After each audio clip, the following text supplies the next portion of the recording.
Baik, sebenarnya Assalamualaikum warahmatullahi wabarakatuh.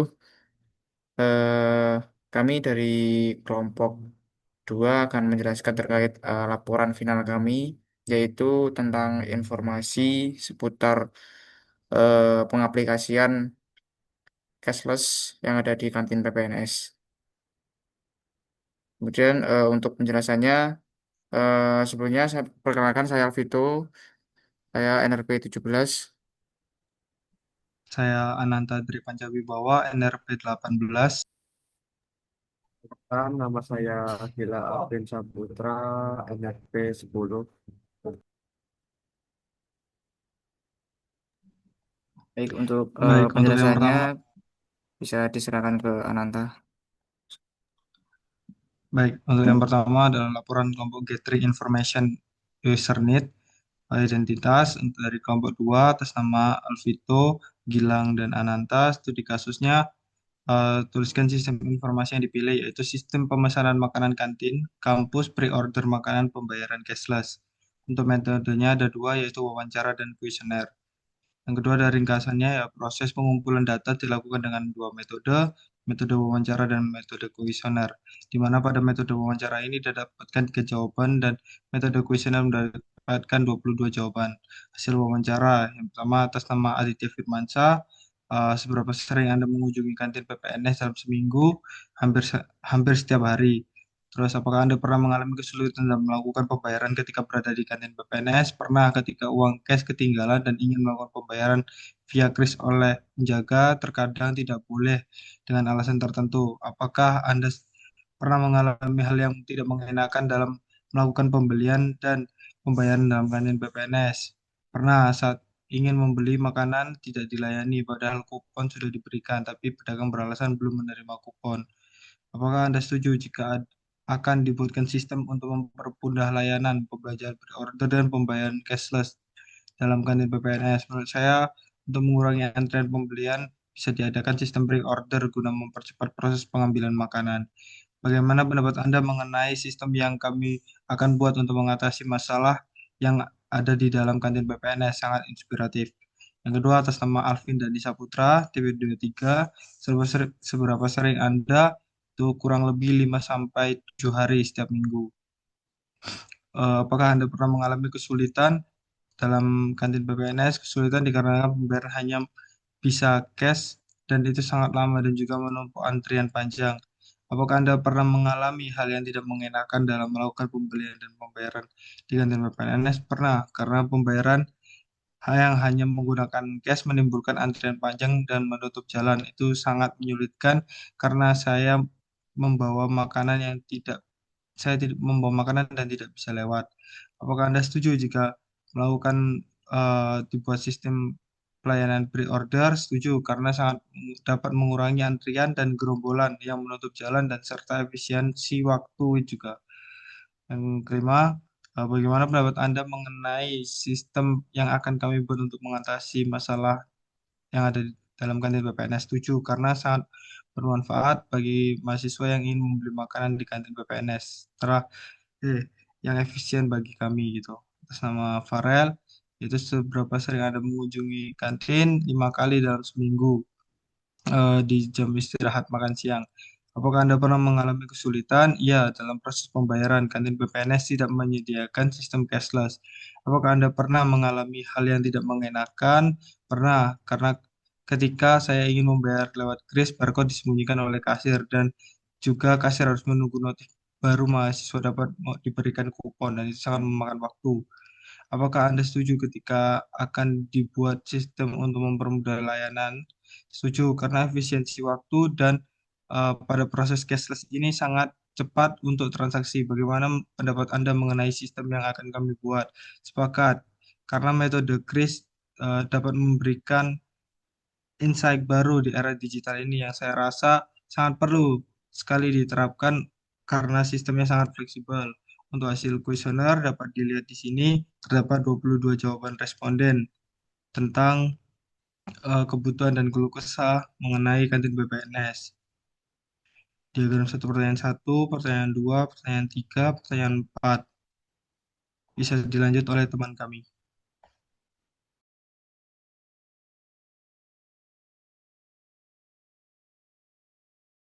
Oke, sebelumnya ini untuk survei dari kelompok kami, gambar diagram pertama itu ada dilihat ini yang tak dilihat di diagram 5, 6, 7 survei membuktikan kalau banyak mahasiswa ini dengan membutuhkan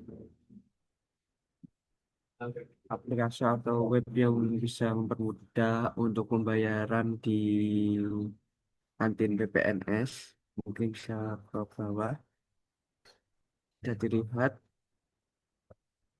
gambar 10 dan seterusnya. Mungkin langsung di skip aja. Oke, ini untuk hasil kebutuhan user, kebutuhan fungsional, deskripsi kebutuhan fungsional.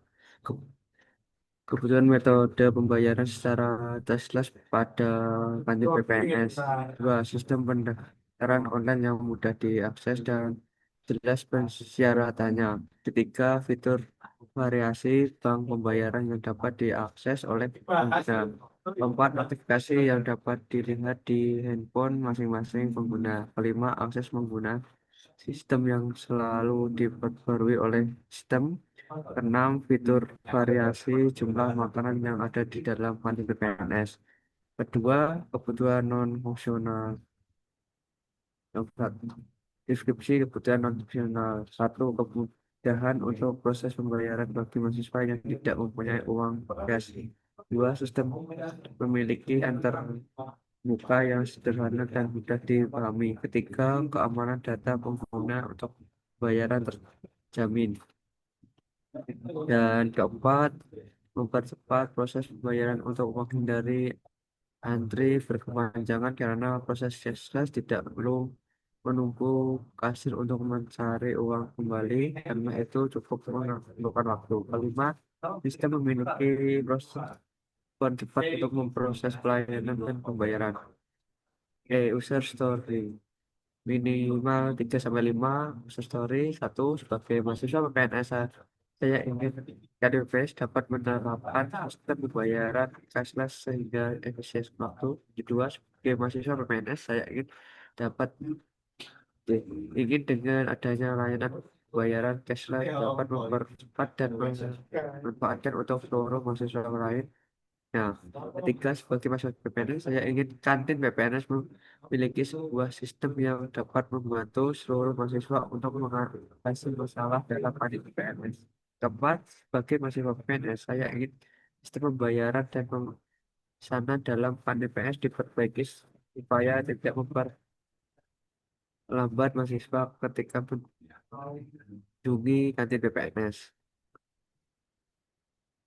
Oke, buat kesimpulannya, saya ringkaskan saya itu secara keseluruhan kebutuhan museum hal ini menunjukkan bahwa sistem yang dirancang untuk PNS harus sangat fleksibel. Kita menyediakan informasi yang transparan dan mudah diakses dengan memenuhi kebutuhan sistem akan memperhatikan pengalaman pengguna dalam bertransaksi dan berinteraksi dengan layanan kantin secara keseluruhan.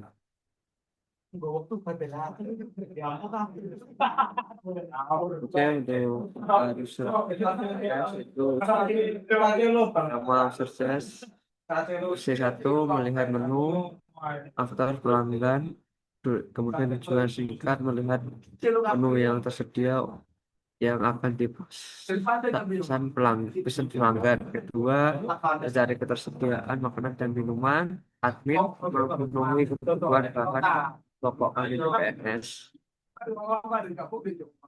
Oke, ketiga memenuhi memesan makanan, pelanggan memesan makanan yang akan dikonsumsi oleh pelanggan.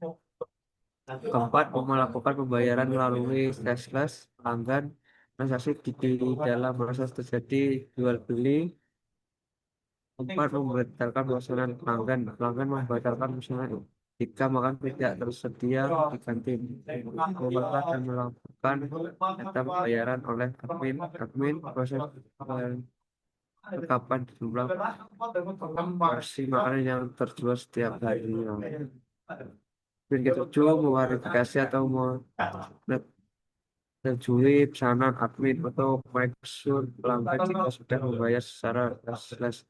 8. Memberikan notifikasi kepada pengguna dan penjual makanan sistem bagi bukti pelanggan sudah membayar pesanan secara cashless yang akan ditunjukkan ke dalam dashboard admin kantin.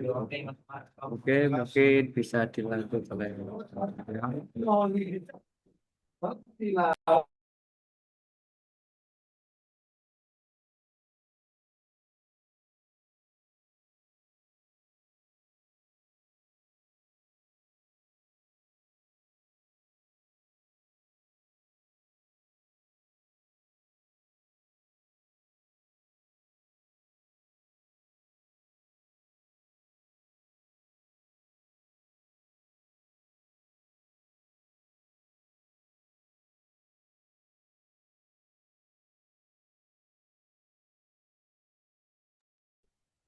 Baik, yang Halo. pertama eh, untuk use case yang pertama ini adalah melihat menu. Jadi dari pelanggan ini melihat halaman utama, selanjutnya menampilkan ini ada dua, yaitu daftar menu makanan dan minuman, dan menampilkan eh, menu yang belum tersedia. Selanjutnya menampilkan kedua, yaitu menampilkan detail menu, nama, harga, dan deskripsi. Berikut adalah sequence dari use case pertama, yaitu mahasiswa. Halaman utama yaitu menampilkan, terus menampilkan yang kedua, menampilkan menu makanan dan minuman, menampilkan yang kedua adalah menu detail menu, nama, harga, dan deskripsi. Mungkin bisa dilanjut oleh teman saya. Oke, baik. Kemudian kita lanjut ke isi 2 untuk mencari ketersediaan makanan dan menu. Kemudian untuk diawal dari admin untuk pihak kita lanjut ke login ke sistem, kemudian membuka model dan menampilkan, kemudian melihat daftar makanan yang tersedia, kemudian jumlah stok makanan, kemudian memperbarui dan jika stok tidak tersedia bisa eh, ditulis data tidak tersedia. Mungkin bisa di scroll.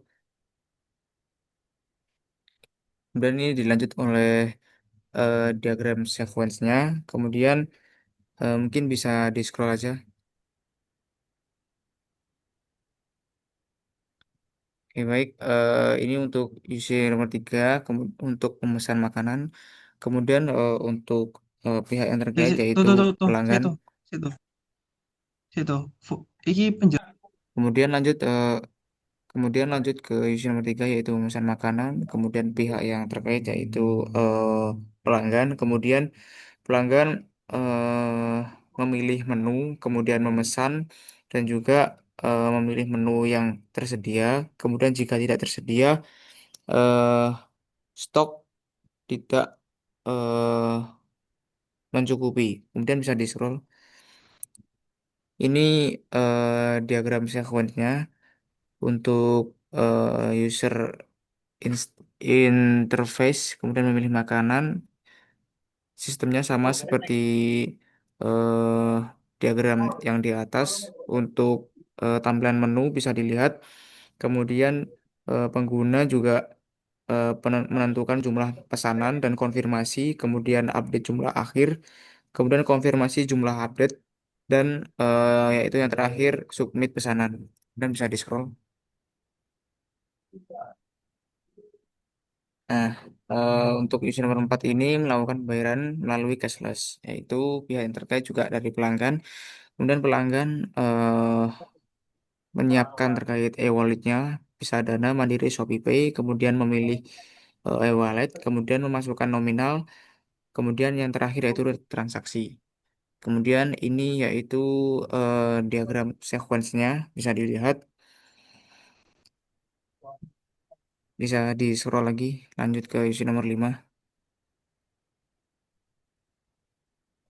Oke, ini untuk isi nomor 5 yaitu membatalkan pesanan. Untuk penggunanya yaitu pelanggan, kemudian pelanggan ini membuka e-walletnya, kemudian membuka katalog pesanan, kemudian pemilihan menu sesuai dengan harganya, kemudian meminta konfirmasi pembatalan ke admin. Kemudian sistem yang mengubah statusnya.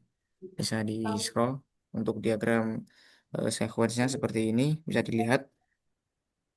Bisa di-scroll lagi. Oke, ya ini untuk user nomor 6 yaitu mengelola dan melaporkan data pembayaran. Untuk penggunanya yaitu admin. Kemudian admin merekap data. Rekapannya ini bisa berupa buku atau catatan di HP. Untuk selanjutnya yaitu memasukkan nominalnya dan kemudian terakhir yaitu proses perakapan. Kemudian di bawahnya ini yaitu diagram sequence-nya bisa dilihat. Next, lanjut ke user nomor 7. Kemudian ini UC7 yaitu memverifikasi atau menyetujui pesanan.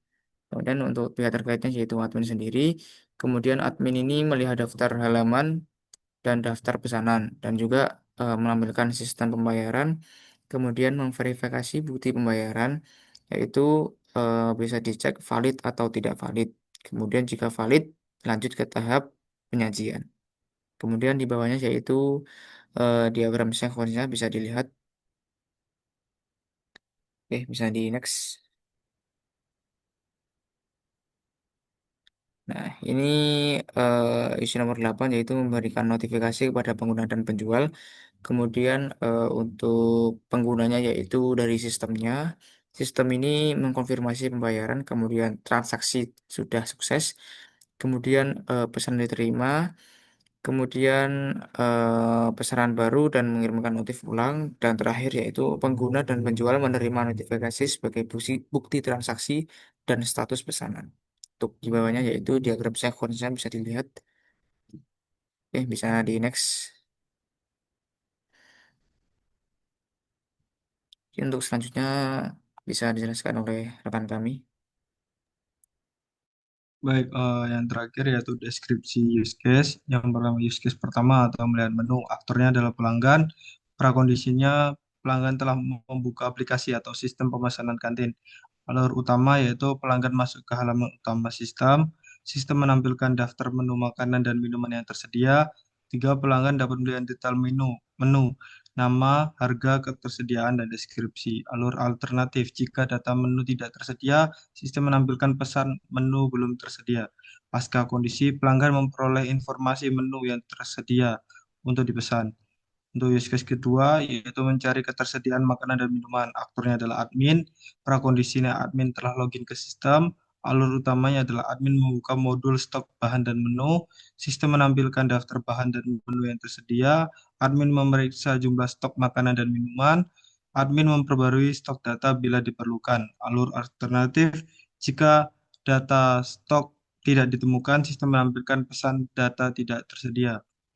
Pasca kondisi, data ketersediaan makanan dan minuman diperbarui. Untuk use case ketiga, memesan makanan, yaitu aktornya pelanggan. Prakondisinya adalah pelanggan telah melihat menu dan memilih item yang dipesan. Alur utama yaitu pelanggan memilih makanan atau minuman dari daftar menu, pelanggan menentukan jumlah pesanan, pelanggan menekan tombol pesan, sistem menampilkan ringkasan pesanan.